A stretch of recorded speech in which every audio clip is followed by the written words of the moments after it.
We've got a really big rainbow trout on here. Hopefully I'll get it in. Oh man, that thing is big.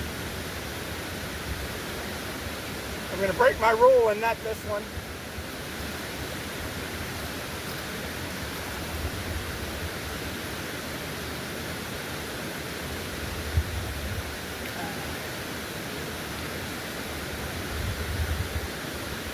There we go.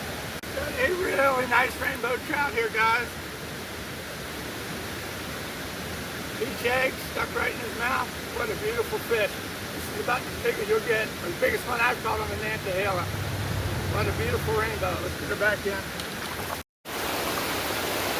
My name's Captain Jim Klopper, and I'm a retired fishing guide from Florida. I moved up here to Franklin, North Carolina to chase trout and smallmouth bass. It's kind of time to slow down and have a change of pace. But I still want to do a little guiding because I enjoy putting people on fish and enjoy meeting a lot of different kind of people. So today I'm at the beautiful Nantahala River, my favorite trout stream. It's about 45 minutes west of Franklin. In this video I'm going to talk about trout fishing in Franklin.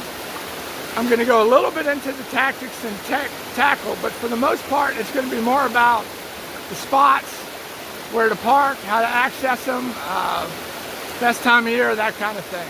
So hopefully you'll learn a few things. I'm not going to get too deep into the gear because everyone has their favorite flies and everyone has their favorite lures and techniques. And they'll all work here. These are basically stock trout for the most part. Not as difficult to catch as some natives. So, all right guys, here we go. Thanks. I'm in the beautiful Nantahala River in the very western part of North Carolina, about a 45-minute drive from Franklin. I'm going to briefly talk about the tackle. This video is more about where to fish and access and how to get there and all, but I'll show you some footage and show you what most people use. This is your basic rig. Strike indicator. In this case, I got a small egg. If you want to, you can tie a short leader onto the egg and add a dropper. Most guys go with a nymph or whatever. You can also use a dry dropper. Instead of an indicator, have a nice big attractor pattern. Submerged flies work the best here.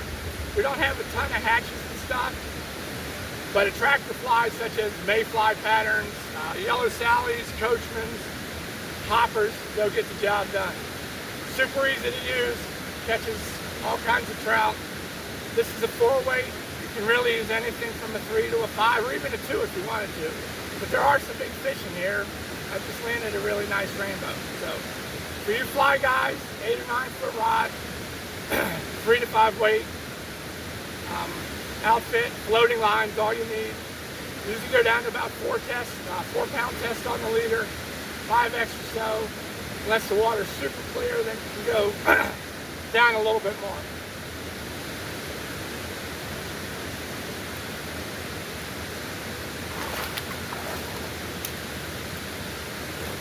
For you spin fishermen, keep it pretty simple.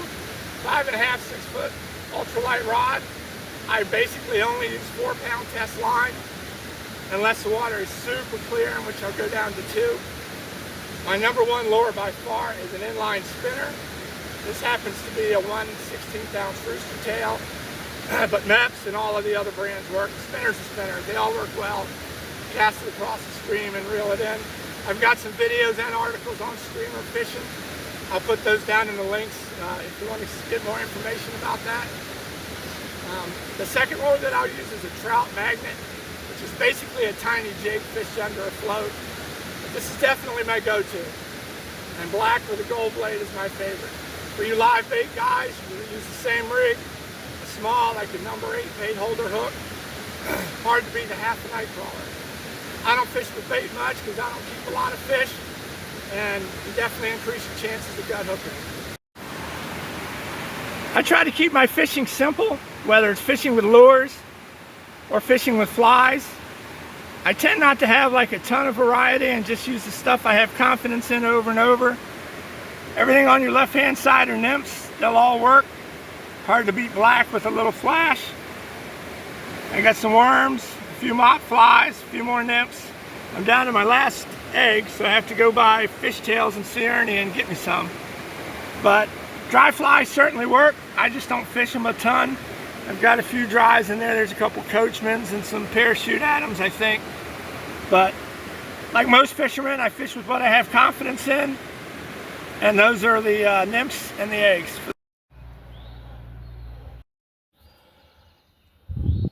Okay, the first river I'm going to talk about is the Cullasaja River, which is my favorite close to town river. It runs from Highlands to Franklin, which is about a 35-minute drive. As you can tell by all these squiggly lines, there's a lot of mountain driving there. There's two sections, the section near town and the section up in the gorge or ravine or whatever you want to call it. This is a little bit further drive, but very scenic and good fishing, stocked pretty well, and lots of access.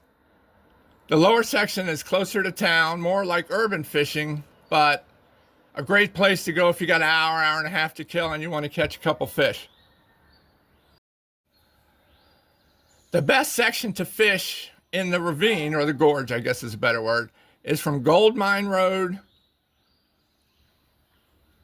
up to Turtle Pond Road, right there. Plenty of pull-offs mostly on as you're going towards Highlands on the right-hand side. Plenty of little pull-offs, very easy access, not a lot of steep hiking, easy to get in and out of. Pretty scenery, good fishing. You can hit half dozen spots in the morning, then you can always run into Highlands and have lunch or whatever if you want to. That's my favorite little stretch. It's probably a 20-minute drive from town. There's room to fly fish. It's overgrown a little bit. Full disclosure, I'm a little bit spoiled because I'm a Florida fishing guide. So I struggle and I get a little frustrated fly fishing when I'm in tight quarters. I'm just used to having tons of room for back casts. So I do a lot of spin fishing in these tighter creeks.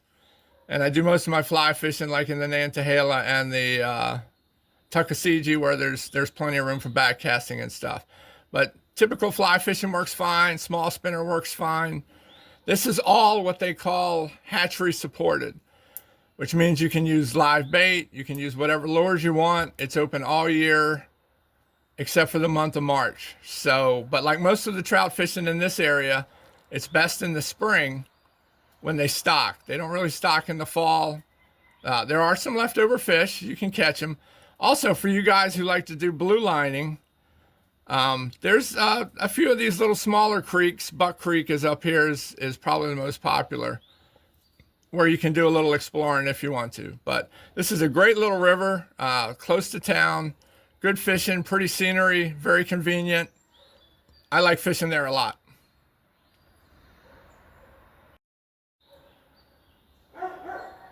The lower section of the Cullasaja, like I said, is a little bit more urban, quote unquote, more development for sure. It's also 10 minutes from town, and if you got an hour to kill and you want to catch a few fish, they stock it heavily.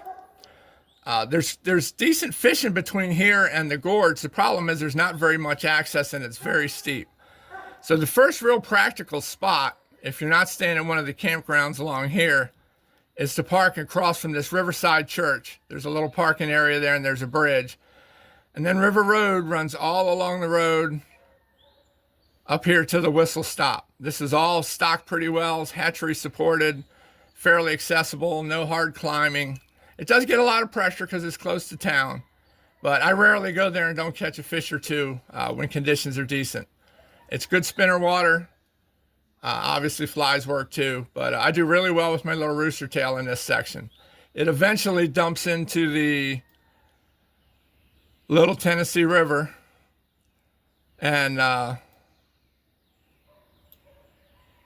up here, eventually dumps into the Little Tennessee River. But in this section here, it flattens out, becomes quite silty, and really isn't trout water, though a few fish will always get washed down. Here's a little bit of footage of me doing some trout fishing with a spinner in the lower section of the Cullasaja River.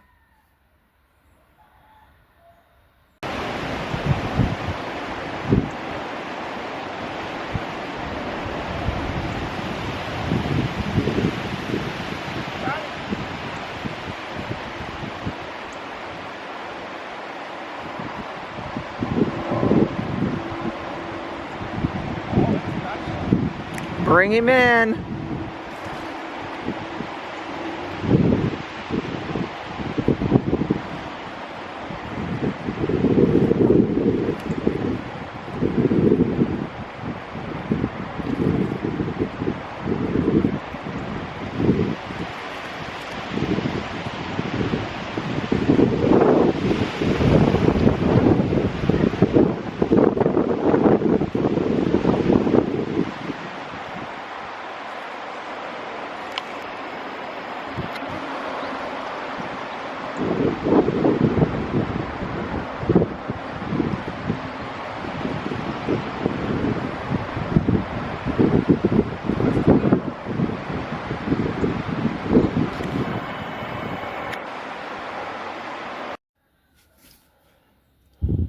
My second favorite close to town spot is Cartoogechaye Creek. I'm probably saying it wrong. Here's Franklin up here, and about 5 miles west on State Road 64. Right here's where they start stocking. So this is Parker Meadows Complex, and it offers excellent access. Now there's a lot going on there sometimes, especially in the afternoon. The kids play ball there, there's fields, and you do get some angling pressure, but on weekdays and especially in the morning, not very much pressure. Very accessible, good place to park, bathrooms. Again, it's a bit of urban fishing in that you don't have the remote feel of the scenery or anything like that. But again, if you got an hour and a half to kill and want to go catch a couple fish, rarely do I get skunked there if conditions are decent. And I've had some really good days too. They stock it heavily. But again, this is Parker Meadows. There's a loop that goes around. You can wade up this way a little bit. Then from here on, there's not a lot of access until you get downtown.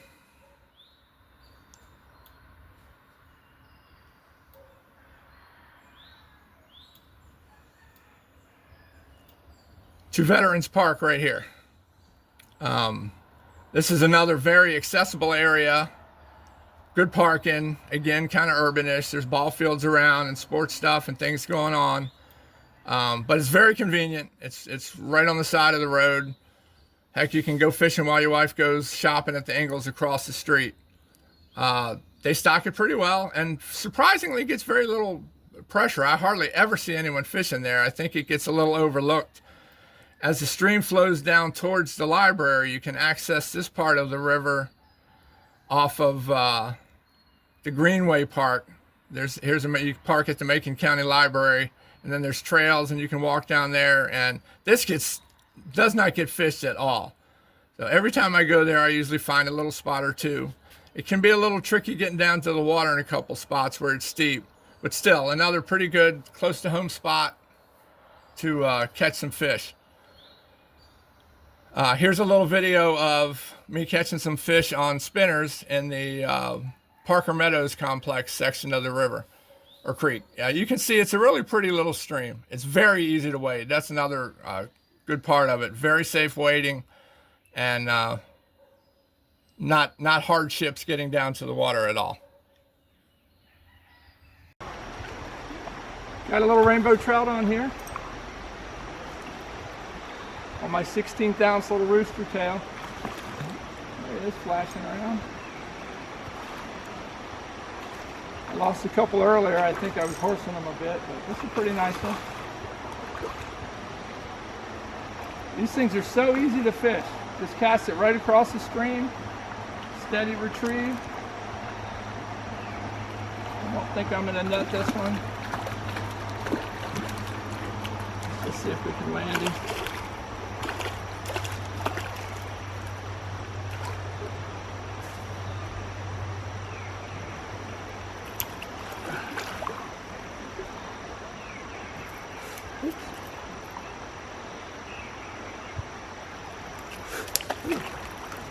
Get that on the video.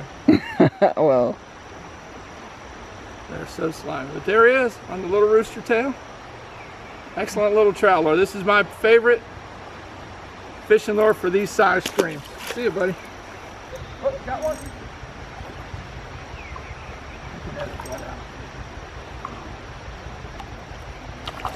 There we go. That's an average sized little stalker trout. I'm gonna try to be gentle with him and get him back in the water. If he pops off, he pops off. That's a pretty good one, actually. Oh, that's a brook trout. It is? Yes, that's a brookie.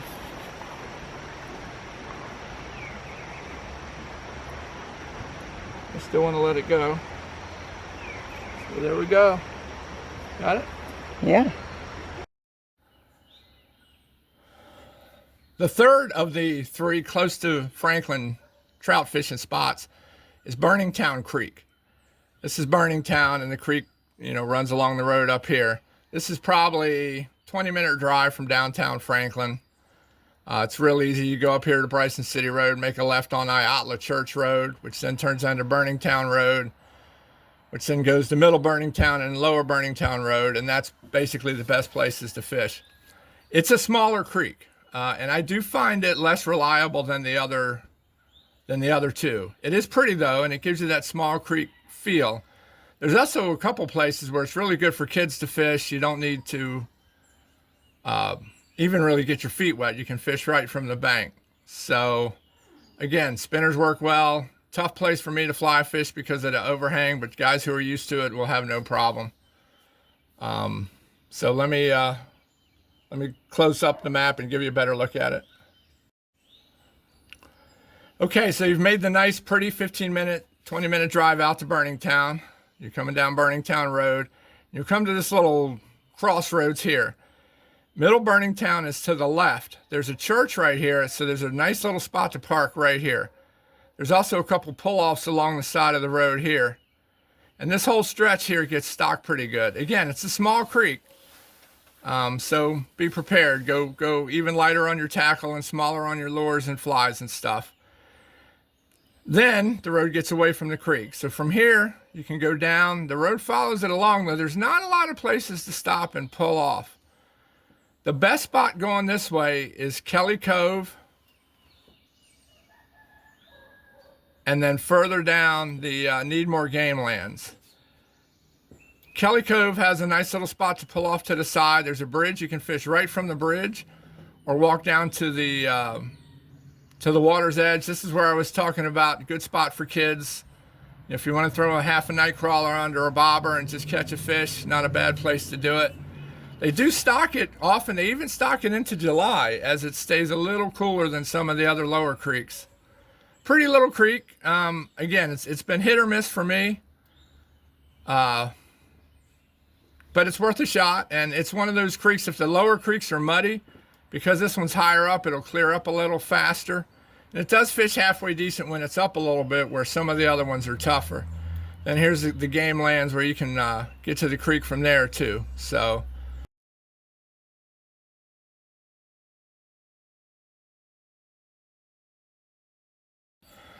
now we're going to talk about the two big boys, the Nantahala and the Tuckasegee. Starting first with the Nantahala River, which is my favorite stream in Franklin for sure, and maybe even anywhere. It is a beautiful little river. It has a delayed harvest section, which means it's closed for a good part of the year to anything other than catch and release fishing. Can't use live bait, can't use lures with treble hooks. It opens up the first week of June. I believe it closes October 1st. So from October, November, December, January, February, and March, you can, and April and May, it's catch and release fishing. And it's stocked pretty heavily, so I won't say you're guaranteed success. I don't know if I've ever been there and not caught a couple fish. It's also really pretty. So from Franklin, you got a couple options. You can take State Road 64 and then Weah Road, which is very twisty-turny, typical mountain road, runs by the lake. And then right up here is where the delayed harvest section is. Or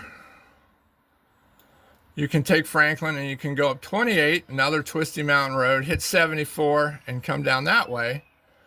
Or you can head up towards Dillsboro and Silva, catch 74 off a 23 or 441 or whatever you want to call it, and then take it around that way. Either way, it's about an hour plus or minus either way, but it's worth the drive. It's a great little spot.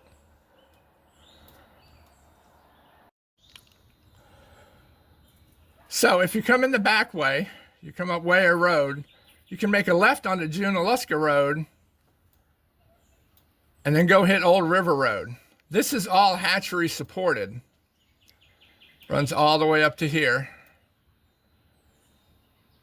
Up to Ware Road. This is all hatchery supported, which means you can keep fish most of the year. However, despite the fact that the road runs right next to the river, it's fairly steep right there. So you got to earn it to climb down there in most spots. It does get stocked and fishing can be okay, but it really doesn't get a ton of pressure. And in the summer and the fall, when the water gets low, because they divert the water around, the fishing there is usually pretty tough. Right here where Ware Road, Old River Road, and White Oak Creek come together is where the DH, or designated harvest section, starts. So you can see the road parallels the river all the way down to Wishen's Fishing Hole. Plenty of good pull-offs. I don't know, got to be a couple dozen at least. Now on a nice Saturday in March or April, every one of them will fill up. So I try to not hit that spot on the weekend. But very reliable fishing, real pretty, pocket water. Heck, you can fish all day and not get your feet wet. I mean, really just standing on the shore. It's very easy wading. It's not a big river, but it's got some real nice deep runs, lots of pocket water, like I said.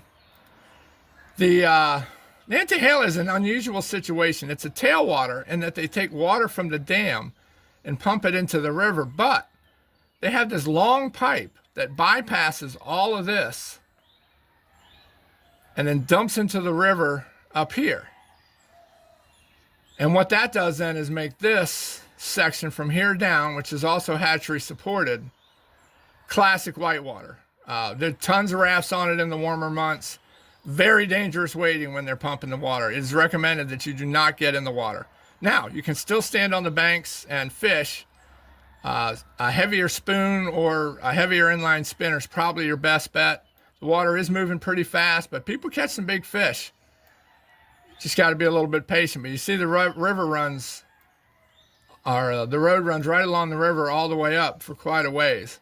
And there's fish in all of it. But the vast majority of the pressure is, like I say, in that delayed harvest section from White Oak, right there, down to basically Wishen's Fishing Hole. Wishen's is nice. It's very accessible if you don't get around good, or you're in a wheelchair, or you're a little elderly or whatever, or even if you got kids, there's a nice little platform to fish, and they dump a bunch of fish in there for you. So my favorite stream to fish. I do really well there with eggs and nymphs. Spinners work, but I almost always just fly fish there. Once they open the DH section up to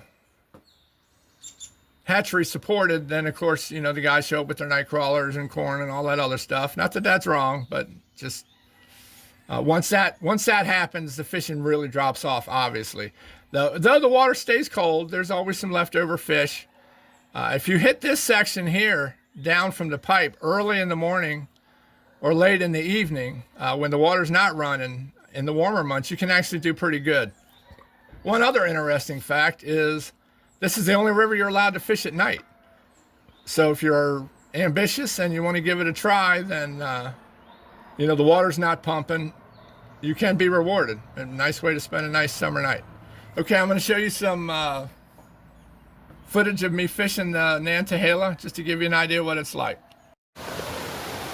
So this is a beautiful Nantahala River, about an hour, 45 minutes or so west of Franklin.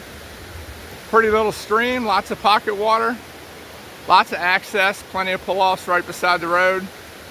Pretty easy fishing, really, and they stock it pretty good. We're in the delayed harvest section right now. See if we can catch a couple.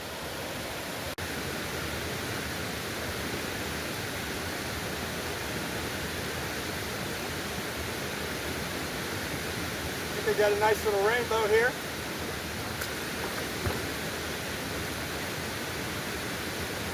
One nice thing about the Nantahala, you really don't even need waders.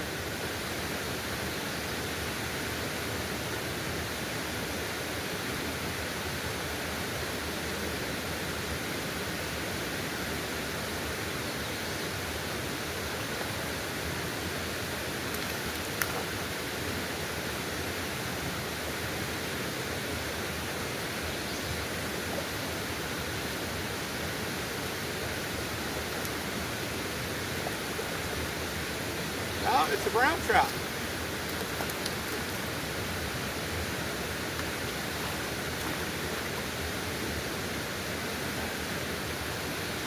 Pretty little brownie. You can see I'm using a peach colored egg. Real quick, let me get him back in the water. Nice fish. Probably a stalker, but that's okay. I don't usually even bring a landing net. I have one just in case, but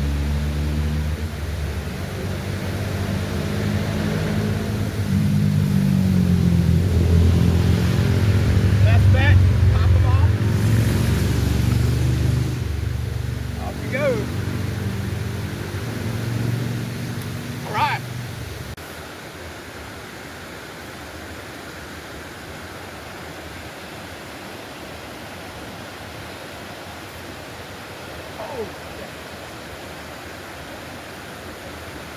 Good. Live change, baby.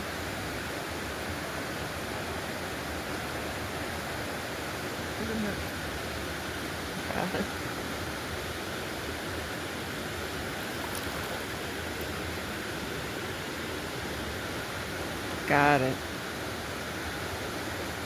I'm guessing this cold weather, they're not really that.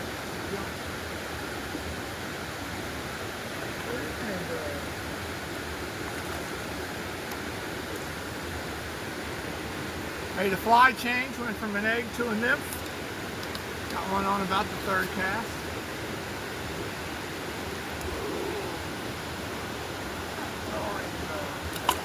There you go. You on? Yeah. That's a good fish. Looks like a good one. Oh, how pretty.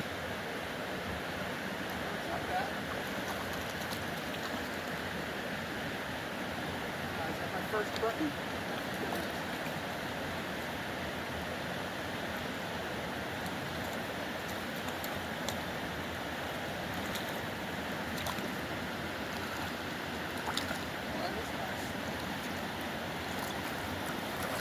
Oh, beautiful brook trout.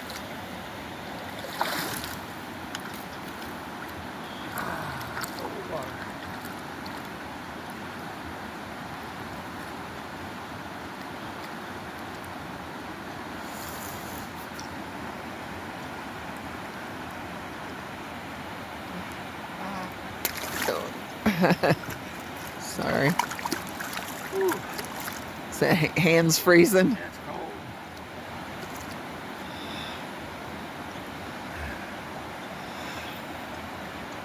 Okay, hold on.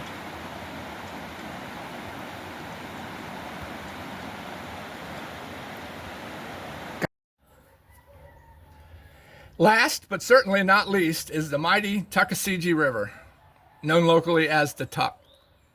It is not my favorite river for a couple reasons. It gets a lot of press and therefore a ton of pressure. I mean, you can go down there and sometimes count 15, 20 guys and girls all fishing, you know, from one end of what you can see down to the other. The reason for that is they put like 50,000 trout in a 5 or 8 mile stretch of delayed harvest water that, and say you're never guaranteed to catch a fish, but when it's right, it's really hard not to. It's a great place to learn, a great place to practice. So what it does is, well, here's Franklin and here's Webster. That's probably about a 30-minute drive. You have the east and west branches that come off of these two lakes. Whoops, not that one. Yeah, off of these lakes here. And then they join up around Tuckasegee, the little town, which is just a traffic light barely. Every so often, there's one at East LaPorte. There are quite a few access points for people to put drift boats and drift rafts in the river. Really nice. I'll show you some video after I get done talking of really nice parks to set up nice 4, 5, 6 hour drifts, even 8 hour drifts. Really well done. Bathrooms, parking, good stuff. The area that gets hit probably the most is the river from South River Road, or from 107 up to Dillsboro. This is the delayed harvest section right in there. And you can see River Road right there, and then South River Road there runs right parallel to the river. Up there's South River Road. Lots of pull-offs, very accessible, easy to get down to the water. However, it's not as easy to wade as some of the other rivers. When the water's low and the dam's not pumping, okay, pretty easy, but you can get in trouble there. So be very careful. Check the flows. And if you get down there and you don't see anyone in the water, there's probably a reason. So obviously put safety first. But when the water's low and you can wade out into the middle, you can make nice long back casts and forward casts. Great fly fishing river, great spinner river. Tons of fish to be caught, big ones, small ones. Up above the DH section is hatchery supported, and it gets stocked, though not as much. So there's the East LaPorte Park. There's the Greenway. You can go up here and explore. It's real pretty water. 107 runs alongside the river most of the way. This is where the two branches come together. But there really isn't any reason to go much further than Webster. In Cullowhee, there's a dam. And it's a really good place to fish from shore. Right in this area, right in downtown Cullowhee, you can see it. There's two ramps right next to each other so that you can portage around the river. It's a good place to fish from shore with the water coming over the dam. And then downstream from Webster, I don't fish this much because it becomes big water. There's spots, there's plenty of places to pull over on the side. Then you get up towards Bryson City, and I don't know exactly where it is, but there's another DH section in Bryson City. But this is all pretty big water, and again, be super careful wading up there. It's great for a drift boat. If you got the money, it's worth hiring a guide. And then once you get about to here, you lose the trout water. You will catch some trout and some smallmouth in here, but this is more of like a river lake than it is a traditional trout stream. So I'm going to show you a little video just to show you some put in and take out spots from there.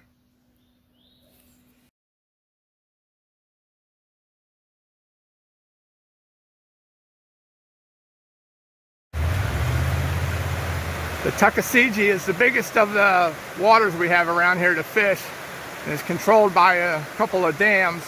Right now the water is up high and running fast, so it's drift boats only. I'm in the delayed harvest section in Webster. Normally you'd have guys waiting all over the place and just about every spot full, but not today. Drift boats and guides pretty much only. It's kind of the closest thing we have to like a true western river.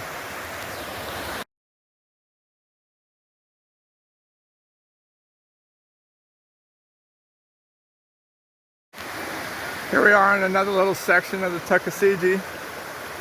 There's another drift boat, probably with a guide. Definitely too fast to wade today, otherwise you'd see a bunch of people parked here along the side of the road wading and catching them up. But it's a bigger river, and it's not safe to wade when the water's running fast. So drift boat's the way to go today.